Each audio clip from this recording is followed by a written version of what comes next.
Irmãos, livro do profeta Isaías.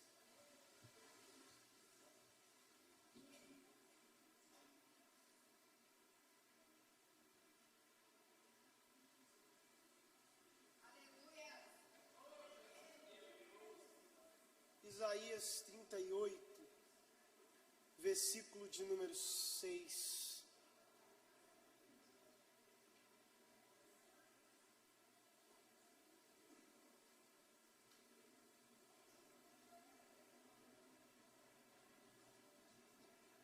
Encontraram, meus irmãos? Amém?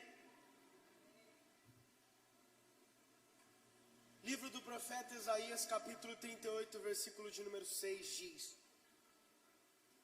Livrarei você e esta cidade de Jerusalém do rei da Síria, e defenderei esta cidade. Livrarei você e esta cidade de Jerusalém do rei da Síria, e defenderei esta cidade. Você pode fechar os seus olhos por um momento? Pai, obrigado pela tua palavra, obrigado pelo seu direcionamento. Não há necessidade alguma de alterarmos ela, nem de tirar e nem de acrescentar, porque ela em si é mais do que suficiente para todos os dramas da nossa existência humana. Pedimos perdão pelos nossos pecados e oramos encarecidamente pedindo que fales conosco, porque se ouvirmos a tua voz, saberemos para onde ir e o que fazer, e não nos perderemos no caminho. Amém e amém. Meus irmãos, olha só, acredito que parte de vocês ontem pegou meu ritmo, né? Quem não pegou, vai pegar hoje. Os livros proféticos da Bíblia Sagrada possuem uma característica peculiar e muito óbvia de trazerem histórias de profetas que ministraram para o povo de Israel e para outras nações vizinhas, nações de outras culturas e de outras religiões. Existem profetas menores e existem profetas maiores. Eu não quero me atentar muito nessa questão e nesse quesito, mas cada profeta foi chamado por Deus no momento oportuno, específico, para uma necessidade específica, para anunciar a vontade de Deus nesses tempos, nesses momentos que a nação vivenciou. É bem verdade que quando nós entendemos o ministério profético como ele realmente é, então nós vamos compreender que hoje, infelizmente, digo isso com tristeza, muitas pessoas estão administrando mal o ministério da profecia. O ministério profético não é só prever o futuro ou anunciar o oculto. O ministério profético é ser boca de Deus para o povo, para o homem, é transmitir sem filtro, sem parcialidade e sem a minha opinião aquilo que Deus me mandar falar, aquilo que Deus me mandar transmitir e dizer. Ou seja, ser profeta, para você entender bem claro, é ser um canal de Deus, ligando a voz de Deus ao receptor, eu e você. Explicando de uma maneira ainda mais simples, ser profeta é trazer a mensagem do emissor ao destinatário, é trazer a mensagem de Deus para o povo, sem a opinião, visão ou julgamento do próprio profeta. Quem me ouve e me entende até aqui, diga amém. Pegue a introdução porque ela é importante para você entender. Se nós sabemos que um profeta, ele é alguém que fala em nome de Deus, a mensagem que Deus ordena, a mensagem que Deus manda, então aqui nós já temos um grande desafio para ser profeta. Que desafio é esse, Otto? As circunstâncias, os eventos, a ambiência e os interesses podem muito facilmente, se você estiver atento, eu não vou nem precisar repetir isso, alterar o cunho de uma mensagem. Circunstâncias, eventos, interesses, emoções e tudo mais. Por que você está dizendo isso, Otto? Porque, Se ser profeta é transmitir aquilo que Deus deseja, e aqui a gente vai fechar a introdução. Se ser profeta é transmitir aquilo que Deus deseja, é trazer ao povo a vontade de Deus, nenhuma ambiência, nenhuma emoção e nenhum interesse deve mudar essa mensagem, independente do meu achismo e do achismo de quem vai receber a mensagem. Otto, melhora para eu entender. O receptor nem sempre se agradará com a mensagem que será profetizada. O receptor nem sempre se agradará com a mensagem que será pregada. A pessoa que vai ouvir, a nação que vai receber a mensagem, nem sempre vai receber a mensagem de bom grado. Só que aí entra a grande questão.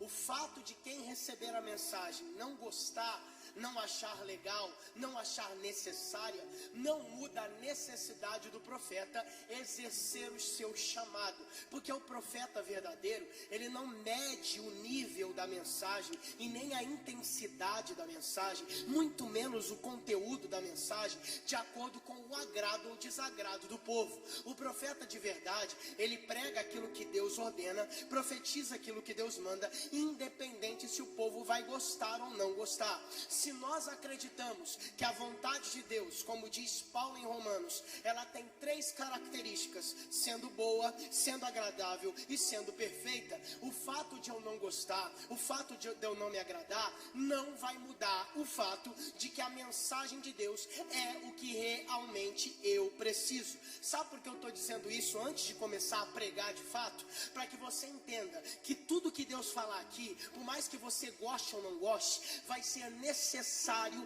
e vai surtir efeito na sua vida a longo, médio ou curto prazo. Aqui, pega para você entender, o fato de você sair daqui ou feliz ou triste, não vai determinar o quanto a mensagem vai te mudar. O fato de você sair daqui alegre ou descontente, não vai alterar o modo como a mensagem vai te mudar. Por que, Otto? Porque independente se você sair triste ou sair alegre, mas acima disso, sair crendo e acreditando que através dessa mensagem Deus vai mudar a tua vida, seja através dos bons caminhos ou de caminhos que você acha ser tortuosos, Ele então, pela sua vontade, porque às vezes Deus escreve o certo com linhas tortas, vai fazer com que você viva o que Ele deseja, o que Ele quer, o que Ele tem planejado e sonhado para você. Otto, resume isso. Tudo na vida tem um caminho e tem um destino que a gente deseja chegar. E eu vou te falar, aceita se você desejar ou não, mas isso não vai deixar de ser verdade. O fato de você estar aborrecido no caminho não vai alterar o sorriso que você terá no rosto no destino. Você quer perseguir o propósito que Deus tem para você? Vai ter dia de choro. Você quer perseguir o propósito que Deus tem para você? Não vai ser só mar de rosa. Você quer perseguir o propósito que Deus deu para você? Se prepara, vai ter lágrima.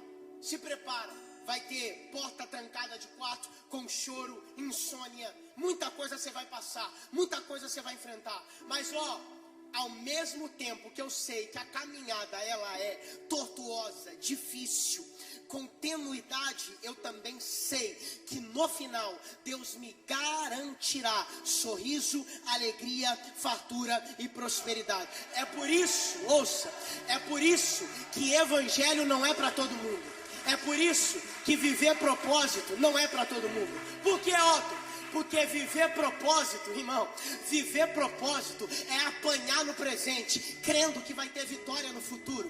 Viver propósito é chorar no presente, sabendo que vai ter alegria no futuro. Viver propósito é ser caluniado no presente, sabendo que Deus te justificará no futuro. É por isso que viver propósito não é para qualquer um.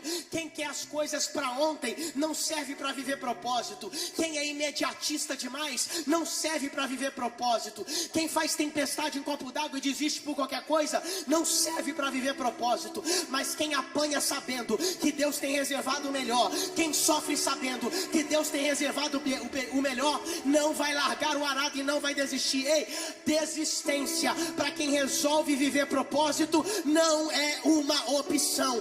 Desistência para quem resolve viver propósito não é uma alternativa. Deus não quer escrever uma meia história para a tua vida. Então para com esse pensamento de desistir no meio do caminho. A história que Deus está escrevendo, ela é completa, com início, com meio e com fim. No início pode ser amargura, no meio pode ser tristeza, mas no final Ele então mostrará que Ele é fiel, reservando grandes coisas para você.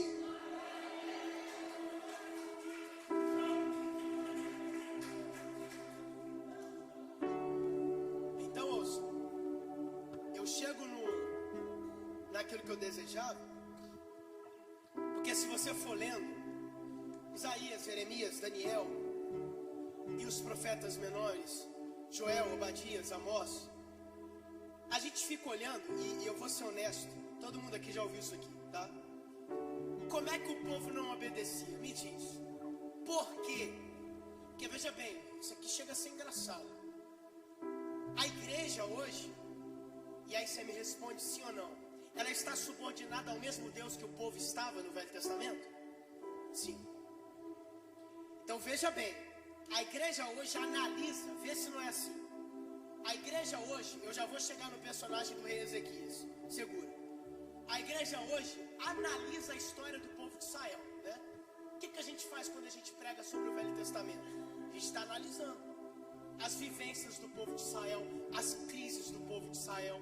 Está comigo aqui?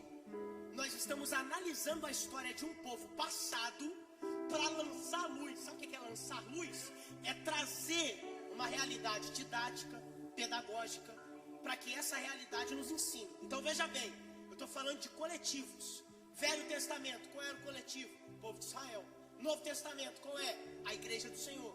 Então eu pego os exemplos do povo de Israel e lanço luz no Novo Testamento, nova aliança, nossa realidade, tempo da graça, para que essas lições nos ensinem. Isso está errado? Não. É o que tem que ser feito. Agora veja bem, quando eu me posiciono, me coloco diante do texto e começo a fazer alguns questionamentos, você vai entender. Como é que era tão difícil alguém hoje, 2023, crente, abre a Bíblia, se posiciona diante dela e pergunta: como é que era tão difícil para o povo obedecer a Deus? Se o inverso fosse possível, o povo de Israel olharia para a igreja hoje e faria a mesma pergunta. Pegou no ar ou não? Vou fazer o reverso então para você entender. Vamos lá de novo. Se o inverso fosse possível, o povo de Israel ia olhar para a igreja hoje. Igreja quem? Igreja fulana, igreja ciclana, igreja gente, todo mundo.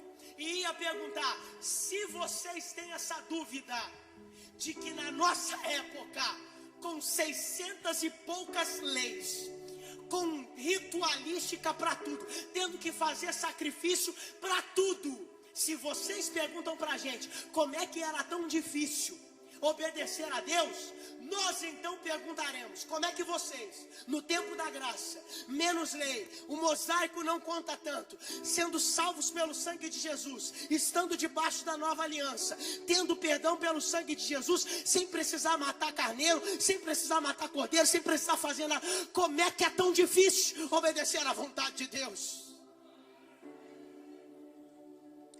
Você sabe por que a gente faz esse posicionamento? E eu vou te falar, isso é normal. Sabe por que é normal? Porque nunca vai ser fácil servir a Deus. Tem gente que acha que por estar na nova aliança, a parcialidade da necessidade de cumprir a lei, como ela é na sua raiz, na sua origem, como guardar o sábado, por exemplo, não ficou fácil. Quem está começando a achar que servir a Deus ficou fácil, já deu o primeiro passo para desviar. Porque o crente de verdade aceita, é difícil, mas eu prefiro viver a dificuldade com Deus do que a facilidade sem Ele. Ouça o que eu vou dizer, se alguém prometeu para você que seria fácil, eu estou aqui para ser bíblico. Vai ser difícil e continuará sendo difícil. Só que dificuldade nunca vai ser desculpa para quem está a fim de viver em santidade, para quem está a fim de viver conforme a vontade de Deus. Eu disse ontem e vou dizer de novo, para quem está sujo, dificuldade vai se tornar uma grande muralha e ele não vai conseguir rompê-la. Mas para quem está se santificando, a muralha vai ser um incentivo. Ela não me para, ela não vai me cessar. Por quê? Porque eu tenho um objetivo, eu tenho uma meta, e a minha meta é agradar a Deus, servir a Ele e obedecer a sua vontade. Aleluia.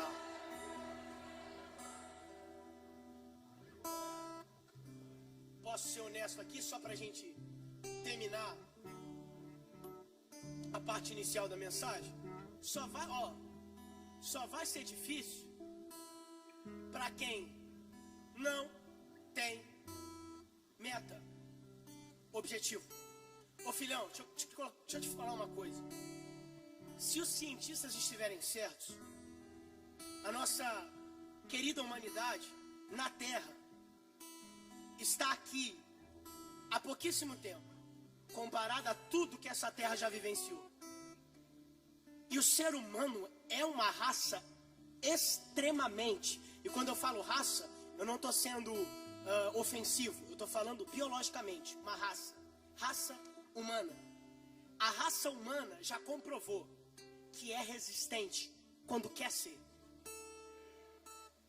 A minha geração não viu isso, mas a dos meus avós e bisavós viram duas guerras com potência para destruir a humanidade. Hoje reclamamos tanto do recente coronavírus. Olha para a história e vê quantas pragas já assolaram essa terra. O ser humano continua aqui, cara. Tá comigo? Eras glaciais, o mundo todo congelado. Eras oceânicas, o mundo todo debaixo d'água. Eras vulcânicas, vulcões entrando em erupção a cada segundo. E o ser humano continua aqui. Você sabe por quê? Primeiro, isso é profético. E os cientistas não aceitam isso. Tem Deus no nosso DNA. Tem Deus na história humana. É só para quem acredita. Isso aqui é uma coisa elevada mesmo. Eu sei que nem todo mundo vai ter gente voando, mas quem pegar, pegou. Sabe por quê? Vá para Jó. Eu não queria não, mas já que passou, deu bastante tempo, eu vou. Vá para Jó. Diabo, tu pode tocar até um certo limite, mas na vida dele, saúde, pode tocar. Família, pode tocar. Nos bens, pode tocar. Nos animais, pode tocar. Nos bens monetários, pode tocar. Mas passou disso, é propriedade minha. Ou seja, você está guardado. Então, peraí. Não desperdiça, só vai pegar quem estiver atento.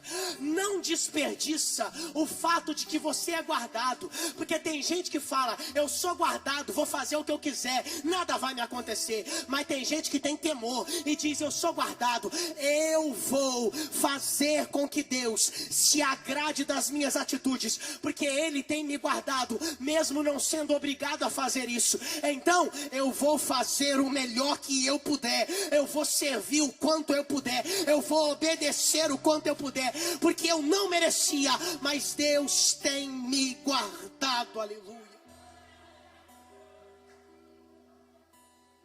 Então,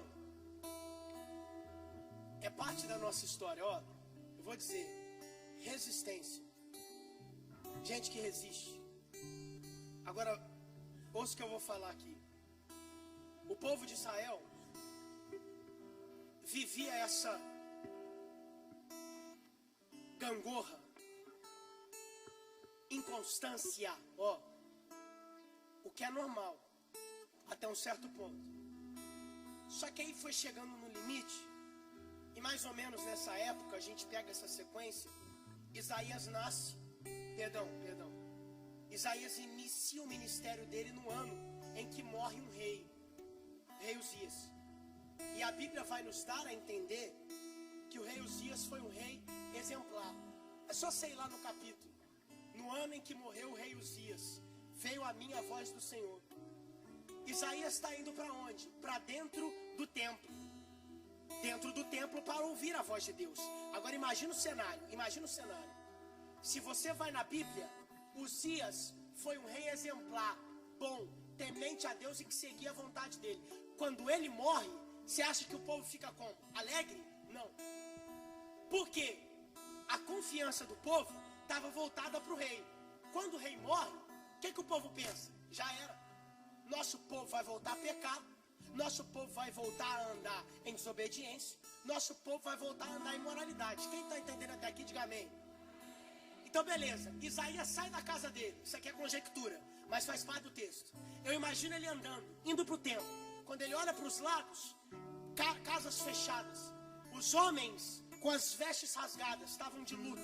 Todo mundo em silêncio. E quem não estava em silêncio, o barulho que fazia porque estava chorando. Porque a esperança do povo parece que tinha ido embora. Mas, no meio desse contexto, Isaías ainda não era um profeta. Ele seria levantado como profeta dentro do templo. Só que dentro do templo, Deus vai dizer para ele que desde o ventre da mãe dele, ele já havia sido escolhido por Deus. Otton, me explica isso para eu entender. O cenário é favorável? Não. O cenário é bom? Não. O cenário beneficia? Não. Mas o que eu faço? Eu penso no cenário, eu foco no cenário, ou eu vou até quem vai me dar a resposta? É aí que está a diferença, irmão. Tem gente, eu falei isso, faz tempestade em copo d'água, tá depressivo por causa de pouca coisa, tá desesperançoso por causa de uma notícia. Sabe por que isso é errado? Porque esqueceu o tamanho do seu Deus. É muito fácil lembrar de Deus apenas no momento de felicidade. É muito fácil lembrar de Deus apenas no momento de bonança. Mas quando a notícia ruim vier, quando o indesejado acontecer, lembra que Deus ainda é na tua vida. Lembra que ainda Deus é por você. Tem gente, e aqui eu vou liberar mesmo, que tá triste, mas ainda não se esqueceu que tem um Deus. Tem gente que tá cabisbaixa, mas não esqueceu que tem um Deus. Tem gente que tá chorando, mas não esqueceu que tem um Deus. Você acha mesmo que todo mundo que veio aqui hoje prestar esse culto tá com a semana ótima? Você acha que todo mundo que veio aqui hoje tá vivendo o melhor dia, tá vivendo a melhor fase? Não, mas essa pessoa aí, que mesmo na fase ruim tá aqui dentro, preferiu levantar a mão, adorar a Deus e servir a Ele, mesmo no momento desfavorável. Ei, aleluia por isso e glória a Deus, porque você entendeu. A minha tristeza não me afasta de Deus, a minha depressão não me afasta de Deus. Não, não, quanto mais eu viver momentos de dificuldade, mais a Deus eu vou buscar, porque se tem um lugar onde a tristeza bate em retirada, esse lugar tem nome: casa de Deus.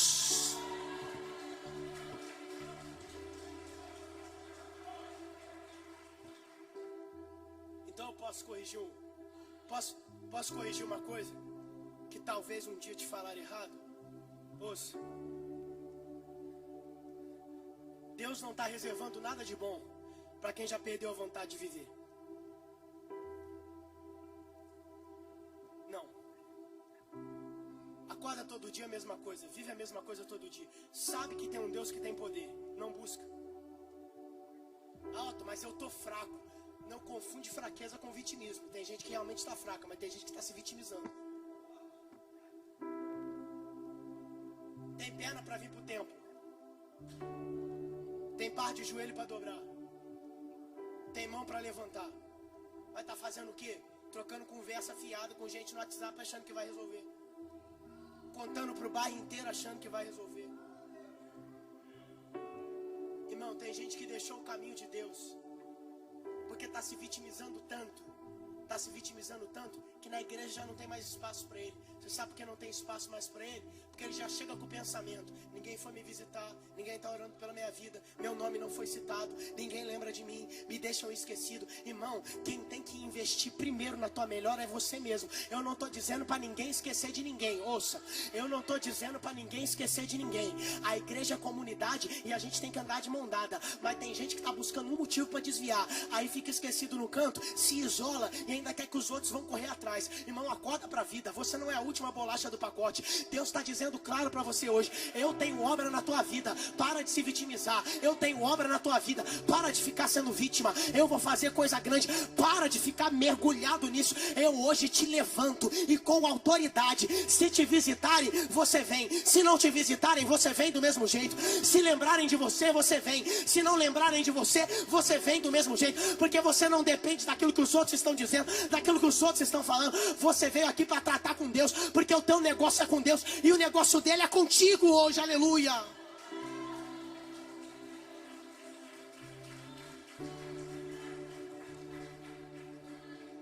Quem está comigo, diga amém. Então veja só, é só você ir se você não está concordando com o que eu estou falando, amém, tudo bem.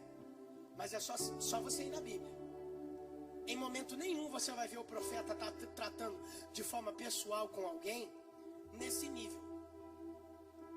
E eu vou te dizer, existe uma fonte de alegria, regozijo. Você sabe muito bem qual é essa fonte. Então veja, dentro desse contexto, Isaías, dentro do templo, é um cara que já não dá desculpa. Ele já me ensina aqui. Não importa. Eu vou para o templo, ouça, eu vou para o templo num dia de luto. É muita fé. Se você olhar o que paralisa a gente hoje em dia e comparar com a rigidez da fé de Isaías, você vai ficar desconsolado. Tem gente que se permite ser parado por coisa pequena. E aí quando vem num culto, já quer viver o melhor de Deus. Não vai. Não dá. Tá entendendo o que eu estou falando? Então eu vou repetir pela terceira vez nessa pregação. Tá fazendo tempestade em copo d'água? Por quê? Se tu sabe que o teu Deus é grande. Porque antes do luto vir, você cantava que nem o luto ia te parar. Antes da prova vir, você pregava que a prova não ia te parar. Antes da dificuldade vir, você acreditava que a dificuldade não ia te parar. Então ouça o que eu vou dizer. O que vai fazer diferença na tua vida é se dificuldade, em vez de ser obstáculo, se tornar combustível para te trazer mais perto de Deus a cada dia. Para com essa conversa fiada, não. Essa prova aqui é porque Deus não vai com a minha cara. Essa prova aqui é porque Deus deve me odiar. Essa prova aqui é porque deve estar andando em pecado. É gente que não sabe olhar com o olho espiritual e entender que tem prova que está vindo para te fazer melhor. Porque você está acomodado.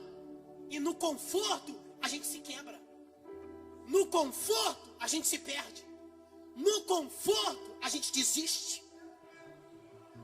Aí Deus pega a gente desprevenido, chacoalha a gente e diz: acorda, porque o que eu estou preparando para você, realmente, ninguém pode impedir, mas a sua falta de vontade está fazendo as coisas ficarem um pouco difíceis. Aleluia. Volta a ter aquela vontade que você tinha antes. Ninguém precisava mandar mensagem, você já ia. Ninguém precisava ficar insistindo, você ia lá e fazia. Seja dependente sim, mas de Deus. Aleluia. Amém.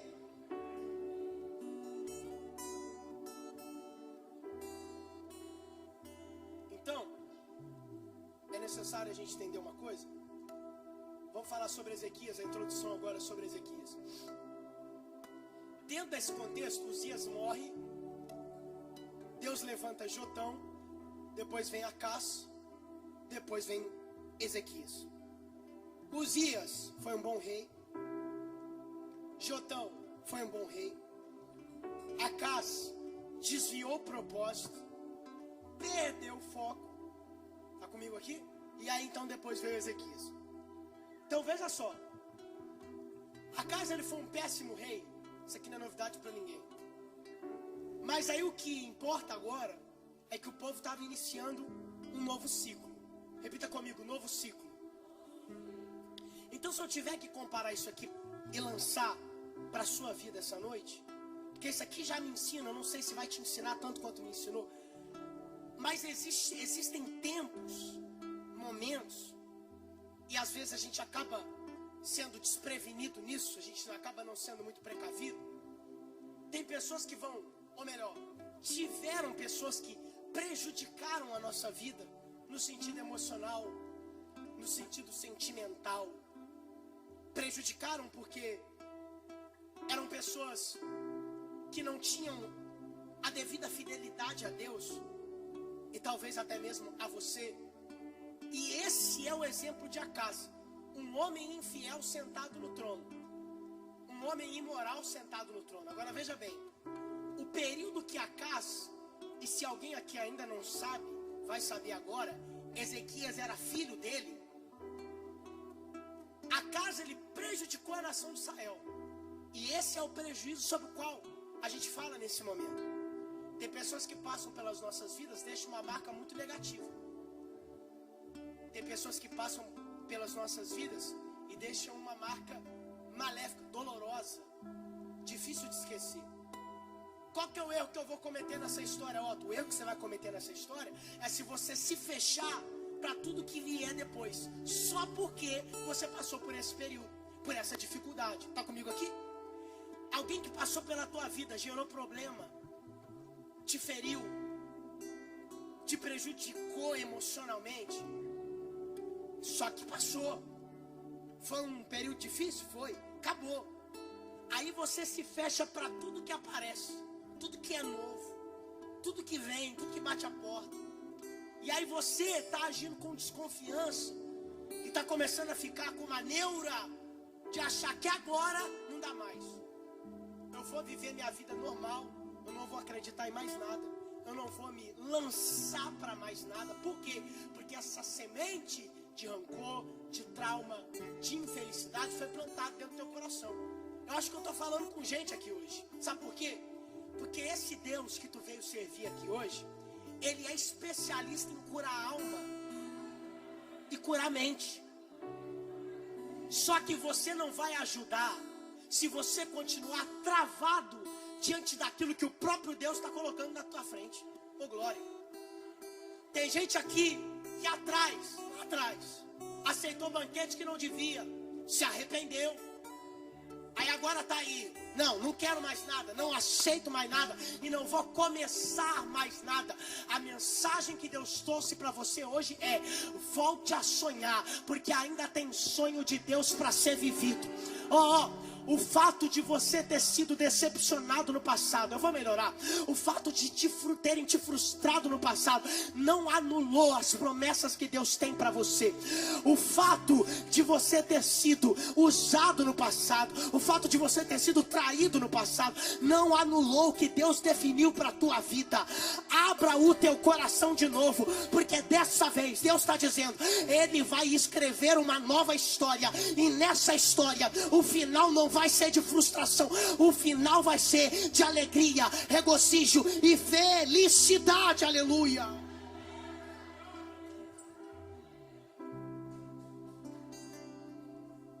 Fecha o ciclo e abre outro. Fecha o ciclo de quem? De Acaz. O ciclo da imoralidade, o ciclo do paganismo, o ciclo do pecado, o ciclo da desobediência, e abre-se um novo ciclo, o ciclo de Ezequias, o ciclo do temor, o ciclo da obediência, o ciclo da subordinação, o ciclo da santidade, o ciclo do renovo. Glória a Deus. Tem gente que está dizendo, eu vou ter que dizer isso aqui, não tem como. A glória da segunda casa vai ser maior do que a primeira. E a segunda casa está pronta faz tempo, mas não quer entrar, porque está com medo. Eu sei, profético, livro de Ageu. Não importa, Bíblia, tá? O templo feito por Esdras e Neemias era menor que o templo de Salomão. Aí Ageu vai falar, peraí, o que importa não é o externo, tamanho, moldura. Vocês vão ver o que importa. Abre a lei, Esdras, que tu vai ver o Espírito que vai tomar essa casa aqui. Então para de falar que a glória da segunda casa vai ser maior do que a primeira, como se ela ainda estivesse para ficar pronta. Eu estou aqui para te dizer, a glória da segunda casa vai ser maior do que a primeira, e ela já está pronta para você entrar. Então, ouça, se frustrou na primeira casa, a segunda já está pronta, entra. Se decepcionou na primeira casa, a segunda já está pronta, entra. Ei, teve arrependimento, teve frustração, teve tudo de ruim na primeira casa. Então para de se queixar. A segunda casa está pronta, entra. Porque agora é Deus que vai reger e governar a tua vida.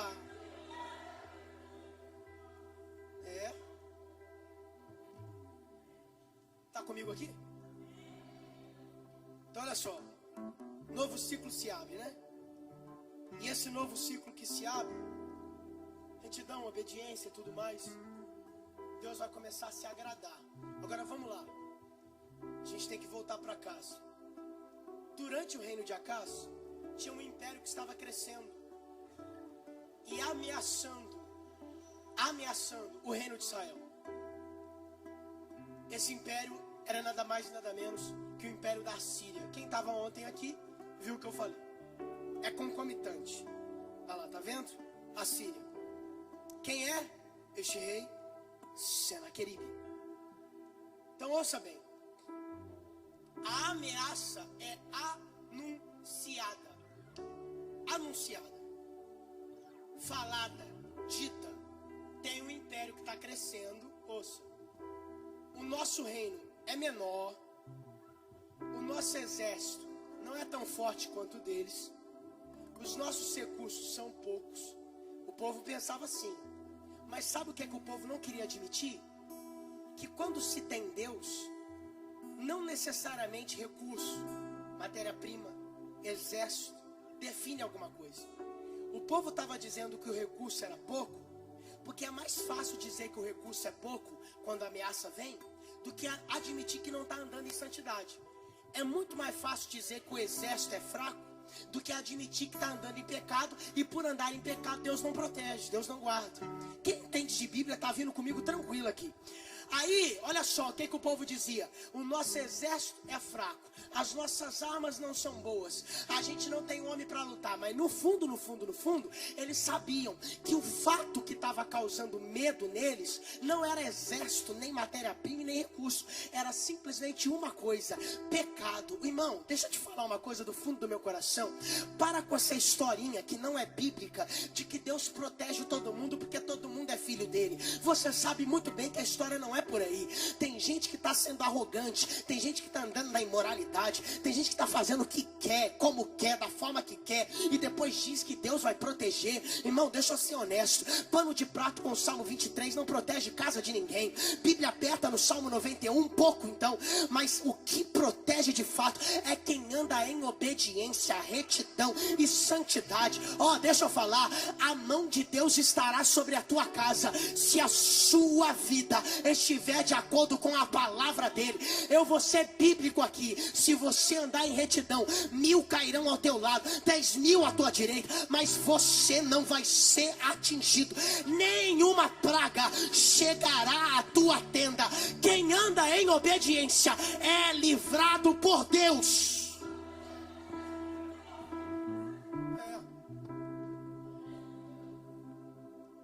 Agora vem cá.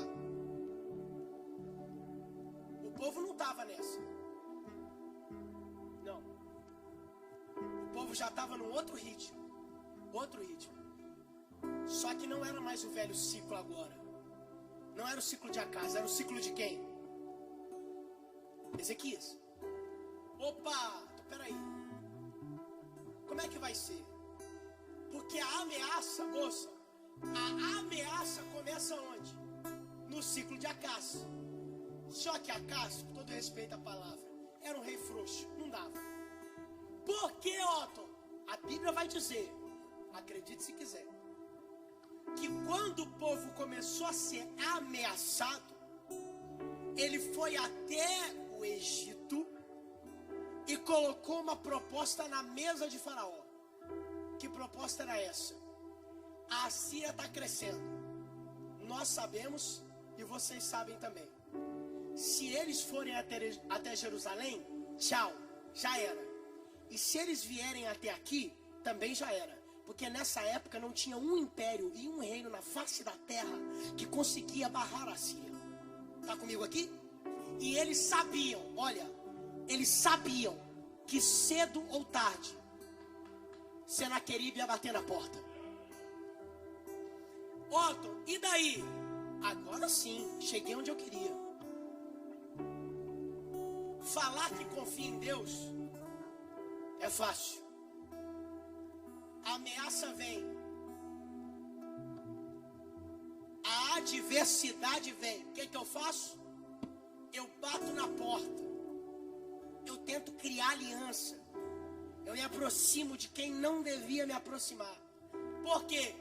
Porque eu não consigo confiar em Deus. E porque eu não consigo confiar em Deus, minha vida não tem sido de acordo com o que Ele deseja. Posso te falar, irmão? Não dá. Não tem jeito.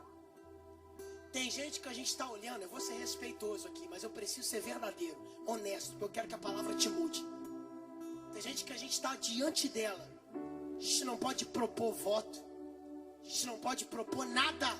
Porque primeiro a pessoa tem que se desintoxicar de tudo que ela está fazendo, de todos os erros que ela está cometendo, para depois ela começar a enxergar a fidelidade de Deus. Você sabe por quê? Não dá para enxergar a fidelidade de Deus quando a minha visão está ofuscada pelo pecado. É por isso que tem gente que vem na igreja, não consegue abrir a boca para dar um glória, não consegue acreditar em nenhuma palavra que é liberada, não consegue levantar a mão para nada, está aqui, mas está igual morto. Por quê? Porque a sua vida está ofuscada, perdeu brilho, perdeu vontade, perdeu tudo.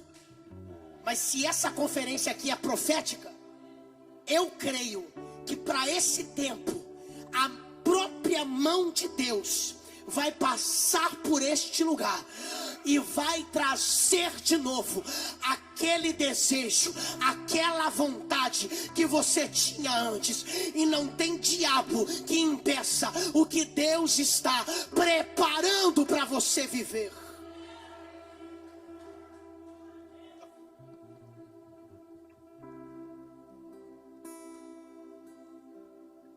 Fazendo entender aqui, eu estou sendo claro?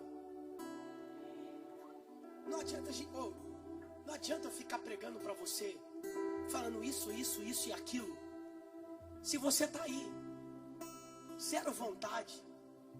O que move o ser humano é propósito, é querer, é ter alvo, é ter sentido. E tem gente que chegou aqui, perdeu sentido para tudo, vive de segunda a sexta, paga suas contas e acha que a vida é só isso. Tá comigo aqui nisso aqui? Tá entendendo? Otto, isso não é grave não, é você que pensa. Tem gente achando que só vai desviar quando já não conseguir vir mais no culto.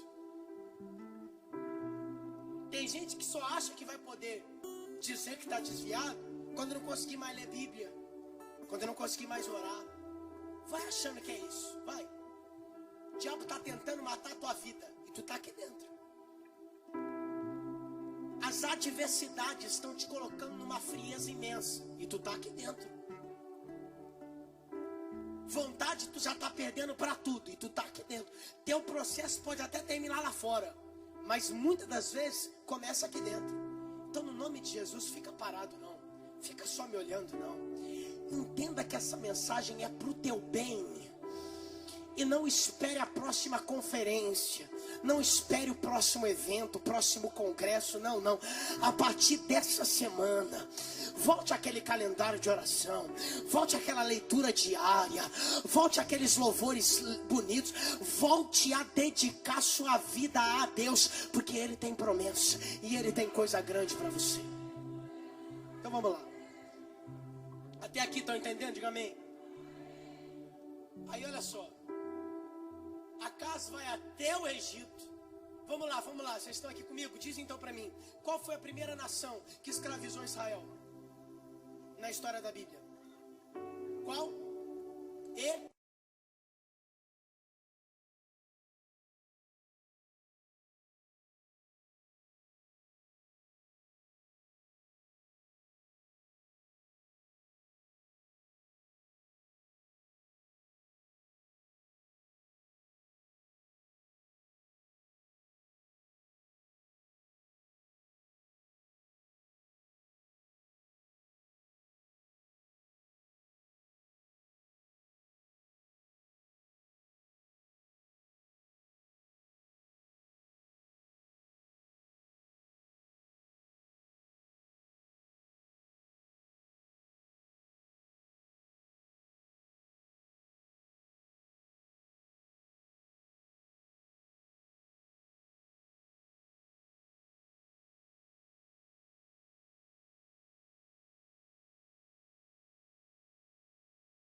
data para acabar. Aquilo que não é de Deus tem data para se encerrar. Ah, mas aquilo que Deus dá, vem, fica e frutifica.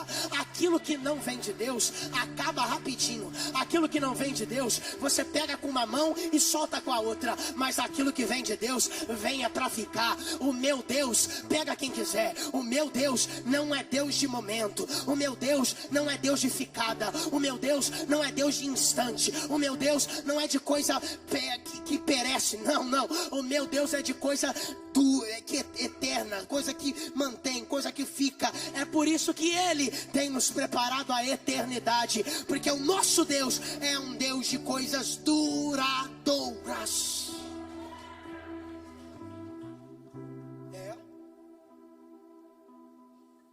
Estão comigo? Então ele corre atrás dessa aliança. Por quê? O que rege a vida dele, o que rege a nação, é necessidade. Aí tem um perigo. Aí tem um perigo. Sabe por que tem um perigo? Você tem que fazer uma decisão, você tem que fazer uma escolha. Querendo você ou não. O que vai reger a tua vida? O que vai guiar a tua vida? Necessidades ou propósitos? Necessidades de momento ou propósitos duradouros? É muito arriscado. Isso aqui, infelizmente, e pelo amor de Deus, tomara que não seja só eu com essa visão. Espero que não. Mas infelizmente, aos poucos, sorrateiramente, essa cultura está entrando dentro da igreja. Cultura do que, Otto? Do pode ser agora, mas amanhã, se não quiser mais, a gente pode dar um ponto final.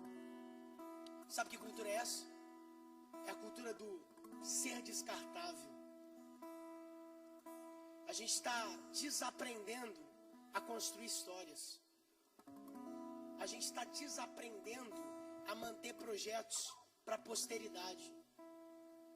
A gente está desaprendendo, olha para mim, pelo amor de Deus, a ter coisa duradoura. A gente está começando a achar que pessoas são como coisas. Pessoas são como copos descartáveis. A gente está começando a confundir, e eu vou te falar, isso é uma abertura danada para o diabo agir. Porque essa ideia acaba com família, acaba com sonhos, acaba com projetos e propósitos. Eu quero ser claro para que você entenda bem. Para de viver dessa forma, achando que não, eu tenho que viver hoje como se não houvesse amanhã. Seja aqui, ou seja mesmo depois da morte, o amanhã vai chegar para você, irmão. E você tem que entender que tudo vai ter consequência sim, queira você ou não. Então eu vou fazer a pergunta de novo. Você está vivendo por necessidades, ou você está vivendo por propósitos? Ouça bem o que eu vou dizer, porque isso aqui pode ser realmente edificante para a vida de alguém. Talvez você só está hoje nesse furacão emocional porque você se relacionou com qualquer um.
mensagem que inspira isso.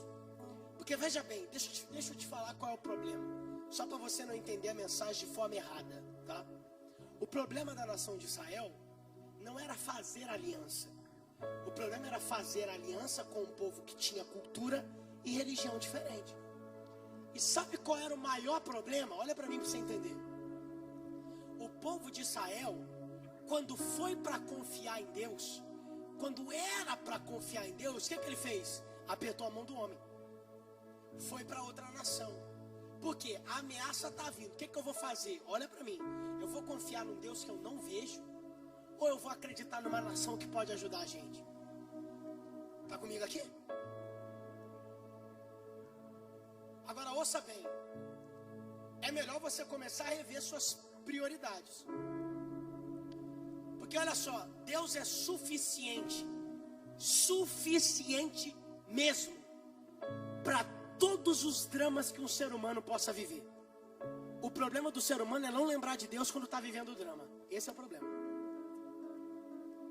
O meu Deus tem poder. Só vai receber quem realmente crê nisso. O meu Deus tem poder para curar passado de trauma. Eu vou ser específico aqui, tá? Porque é a autoridade que Deus está me dando agora. O meu Deus tem poder para curar passado de gente que foi abusada no passado. É só para quem crê, não adianta. O meu Deus tem poder, aleluia, para curar alma despedaçada, coração partido, quebrado. O meu Deus tem poder para curar gente que está no luto inconsolável. O meu Deus tem poder para curar gente que no passado passou por problemas financeiros porque confiou em quem não devia. Estou sendo específico. Porque se você, ouça o que eu vou dizer, se você achar que isso que você viveu foi o ponto final para a tua vida, já era. Mas o que eu vou dizer aqui é para a tua vida. O que você viveu não foi ponto final. O que você viveu foi parte de uma história, a parte ruim, mas a parte boa já está chegando. Aleluia. Aleluia. E eu vou te falar, o diabo está enfurecido porque tu chegou aqui hoje. E ele está mais enfurecido ainda porque você está acreditando nessa palavra. Está levantando a cabeça.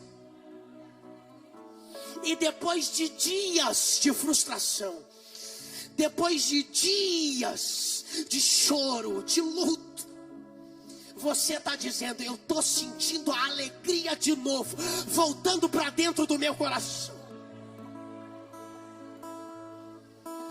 Eu estou sentindo o Espírito Santo de Deus agora, mesmo você estando aqui, tocando a minha casa, a sua casa, tirando toda impureza, tirando toda depressão, tirando toda tristeza. Aleluia. Um novo tempo de Deus está sendo inaugurado. Não é amanhã não, não é no ano que vem não, é hoje. Hoje o novo de Deus está sendo inaugurado na sua vida. Aleluia.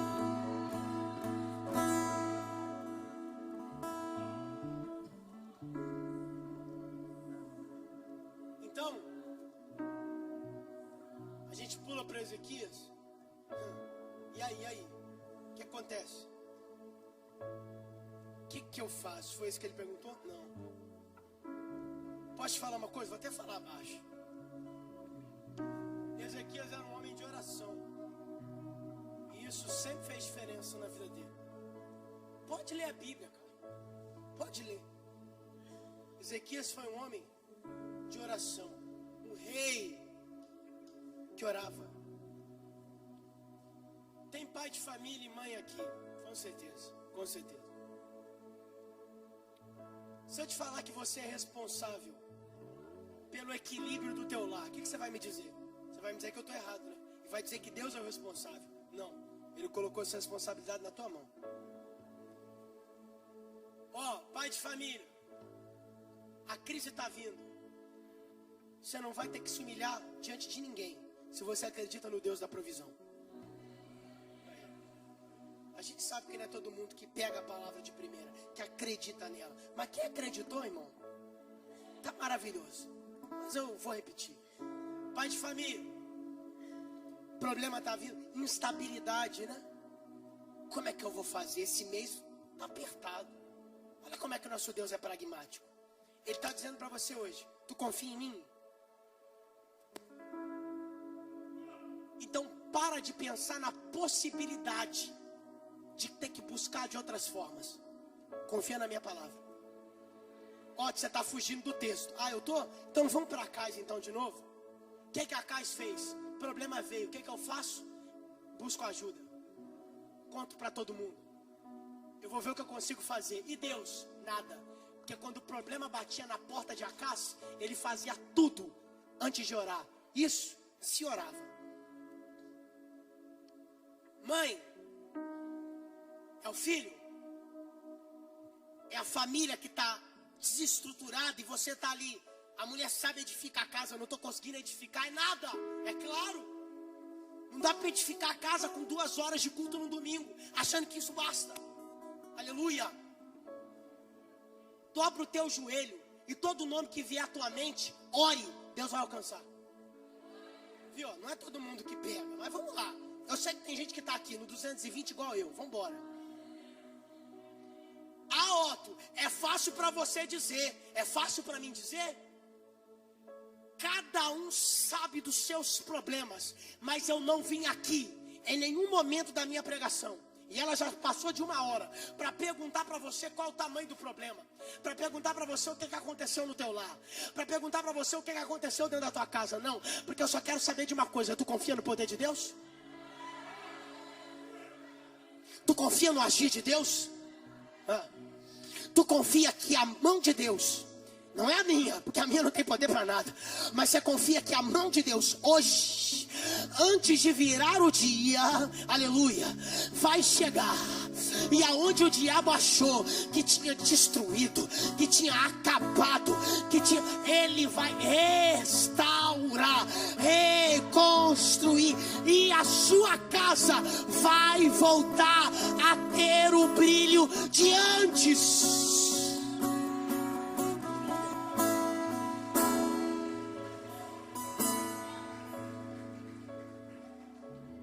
Olha para mim, olha para mim. Foi difícil. Aqueles momentos, tem gente que chegou nessa situação aqui. Eu vou explicar. Você olha para aquelas, eu estou sendo específico. Você olha para aquelas fotos de família. A gente era tão feliz naquela época, naquele tempo. Sabe o que significa isso? A pessoa já aceitou ou acha que não vai dar mais para voltar. Não é não? Claro, é óbvio. Porque o tempo que deveria estar usando para dobrar o joelho, entregar a família no altar de Deus, está lá usando para poder ver. Ah não, a gente era tão feliz. Meu filho ia para a igreja sem precisar forçar. E fica lá, só lembrando. E o diabo está dizendo, lembra mesmo. Enquanto tu lembra, Deus não faz nada. Mas quando tu decidir parar de lembrar para começar a orar,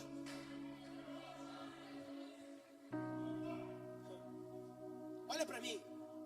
Aí você está dizendo, era um tempo tão bom, a comunhão que a gente vivia era tão boa, minha família, sorriso, todo mundo na mesa, era uma coisa maravilhosa. Quer saber? Vai voltar.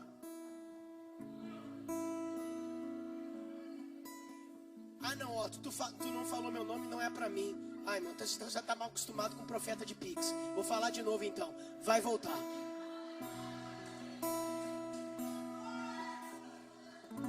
A palavra não precisa ser específica para ter poder. A palavra é liberada e vai ter poder na vida de quem acredita nela. Ouça o que eu vou dizer. Aqueles dias em que até na segunda-feira tu acordava alegre, vão voltar. Aqueles dias em que não tinha separação dentro de casa, vai voltar. aqueles dias que você tinha acesso livre, aqueles dias que você via a paz emanar na sua casa, esses dias vão voltar. Aleluia, aleluia, aleluia. Então, vão voltar. Levantei minha mão, acreditei. Peraí, não é bem por aí. Ezequias era um homem de ação. Então vamos lá. Ação. Lembra?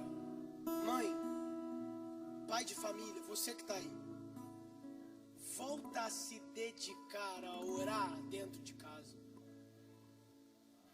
Vou te falar uma coisa, você acredita se você quiser. Mas se você acreditar, vai ter poder para mudar muita coisa lá. Sua casa precisa ser a extensão da igreja. Está comigo aqui? É porque o crente, ele se quebra mesmo quando ele começa a achar que igreja e casa são lugares onde os nossos comportamentos têm que ser diferentes. Irmão, você entendeu o que eu falei, né? Claro que você entendeu, é óbvio que você entendeu. Para com essa historinha, essa conversinha de eu tenho que ser um aqui na igreja e tem que ser outro em casa. A sua casa é uma extensão da igreja. Vamos lá para Moisés? Vamos. Só para a gente entender a passagem como ela realmente é. Moisés chega diante da sarça. Vem comigo. Qual que é a fala de Deus para Moisés? A primeira. Por quê? Porque era fora de moda? Hebreus não usavam aquele tipo de calçado, daquela forma, daquele jeito. Aquele calçado era uma marca cultural do Egito. Moisés não era culpado disso. Ele nasceu e cresceu no Egito. Ele ia vestir o quê? Está comigo aqui? Normal. Mas quando ele entra no ambiente sagrado, o próprio Deus pede para ele tirar. Não quer dizer que ele seria morto se não tirasse. Mas Deus estava mostrando para ele: opa, quer viver chamado meu? Quer me ter na sua vida presentemente, constante? Então peraí, não pode ser de qualquer jeito. Não pode ser de qualquer forma. Se eu te falar que a tua casa é terreno de bênção, é óbvio que tu vai dar glória. E tu tá certo. Mas e se eu te falar que às vezes o terreno da bênção não está bem preparado? O que você vai me dizer? Lá qualquer um fala o que quer. Quer ser abençoado como? Entra qualquer um vestindo o que quer. Quer ser abençoado como? Se ouve o que se quer. Quer ser abençoado como? Parente que não é crente entra a hora que quer, consome o que quer, fala o que quer e age como quer dentro da sua casa. Quer ser abençoado como? Eu sei que a palavra é difícil, mas você vai entender. Agora, a partir do dia, isso aqui não é ignorância não, isso aqui é agir como Deus agiria, que você bater o pé e falar: peraí, aqui não. Essa playlist aqui não entra. Essa vestimenta aqui não entra. Esse palavreado é daqui para fora, mas aqui dentro não. Por quê? Porque a minha casa é terreno de bênção e quem tem que preparar sou eu. E quando eu preparar, o próprio Deus vai abençoar. Então vamos lá. Ó, é muita petição para pouco preparo. Quanto mais eu pedir, mais chance eu vou ter de receber. Não é bem por aí.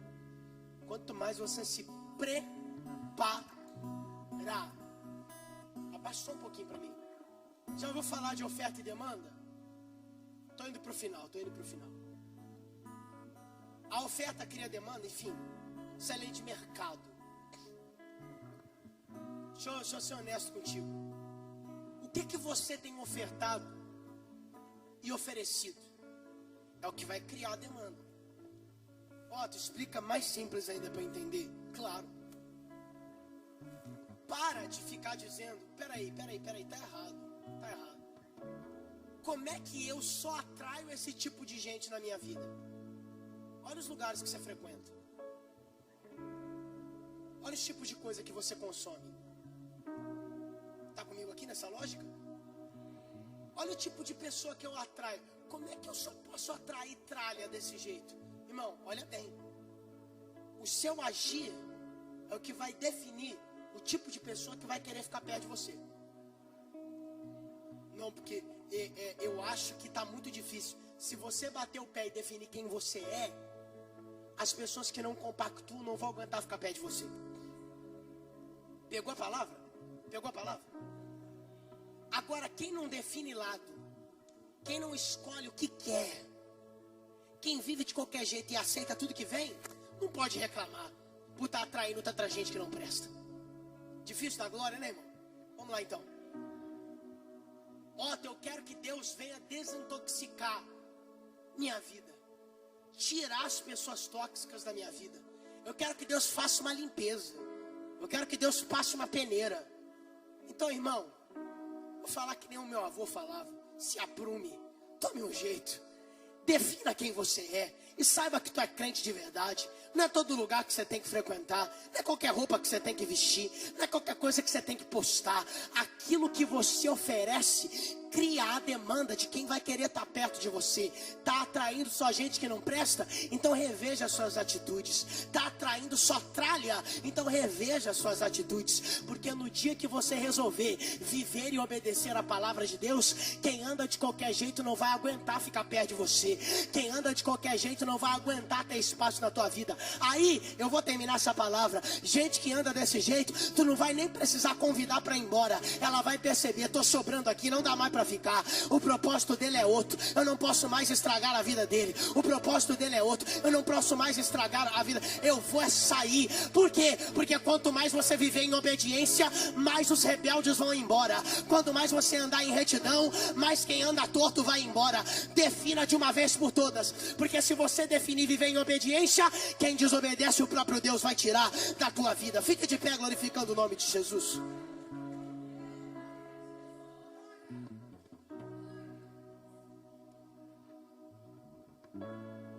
Quem entendeu, diga amém.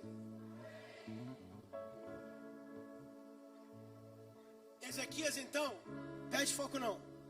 Era um homem de...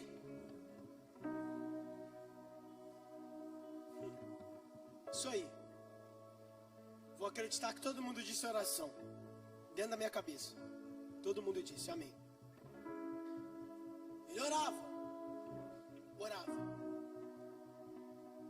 Presta atenção aqui, presta atenção aqui.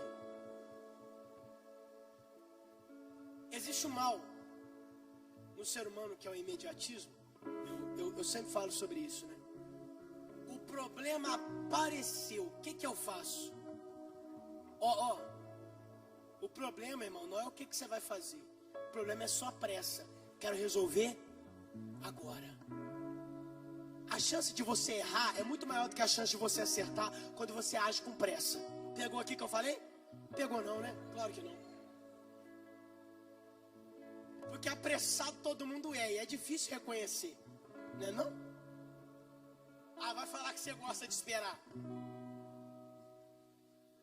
Ninguém gosta. Então vamos lá, Todas as vezes que surgem problemas, adversidades, peraí, irmão, foi com calma. Mas essa calma não pode te deixar na inércia. Vem comigo. Essa calma tem que te fazer agir. Tem pessoas, o nível de fidelidade é maravilhoso. O problema é pequeno, tô orando. O problema é médio, tô orando. O problema é grande, tô orando. Por quê? Eu sei que tem coisa que eu posso resolver, mas se não for Deus me ajudando, eu posso resolver da maneira errada. Tem coisas que eu consigo fazer, mas se eu fizer sem consultar a Deus, eu faço do meu jeito e posso estragar tudo. Ouça o que eu vou dizer. Quando os problemas surgirem, vá com calma, dobra o teu joelho e ora. Porque se você fizer com pressa, tem mais chance de você errar do que chance de você acertar. E Deus tem preservado você até o dia de hoje. Haja com calma, haja com paciência, e Deus vai te livrar, vai te abençoar e vai te dar vitória. E como é que Ezequias me ensina? Como é que Ezequias me ensina? A ameaça está vindo. O que ele está fazendo? Agora vocês estão comigo. A ameaça está se aproximando. Quem era a ameaça? Senaqueribe. Senaqueribe, rei da Assíria. Opa! Está chegando a prova. Porque veja bem. Se você olhar para a Bíblia, ela vai dar a entender uma coisa. Olha para mim. Cada dia que passava, isso aqui chega a ser agoniante, bispo, mas é uma coisa bíblica. Está na história. Cada dia que passava, a ameaça que antes estava longe, ficava mais. E o que Ezequias continuava fazendo? Espera aí então. Cada dia que passa, a prova está chegando mais perto, está chegando mais próximo. A coisa está ficando complicada. Porque olha só, o ser humano é um ser racional. E controlar as emoções é difícil quando a gente está com medo. Não é não? Controlar o nosso sentimental é difícil quando a gente não está confiando. Está comigo aqui? Então vamos lá. Chega o dia da invasão.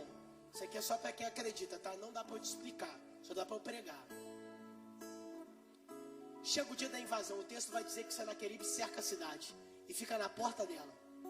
Se você ler o texto, você vai ver que a audácia de Senaqueribe era tanta que ele começa a zombar de Deus e do próprio rei Ezequias. O texto vai dizer que haviam soldados na muralha. Soldados. Sabe o que Senaqueribe vai fazer? Sabe a que ponto que ele vai chegar? Ele vai dizer em outras palavras, é claro. Por que vocês não se viram contra o rei de vocês? Vocês não estão vendo o tamanho do nosso exército? O rei de vocês já está morto. E começa a zombar de Deus. O texto vai dizer que isso é reportado ao rei Ezequias. Vamos ser bíblicos e vamos conjecturar também. Quando chegam na porta dos aposentos do rei Ezequias, batem na porta para dizer o quê? O que Senaqueribe tinha dito. Ó rei, a ameaça está grande, estão até zombando. O que a gente vai fazer? Quando eles abrem a porta, o que Ezequias está fazendo?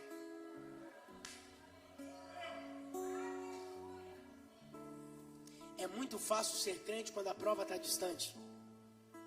A prova está na porta e está batendo. Mas eu continuo orando. Porque a minha fidelidade é a única coisa que pode me salvar. Irmão, eu torço. Se não chegou esse dia, eu torço e oro para que chegue o dia na sua vida que você entenda de verdade que dinheiro não pode te salvar de tudo.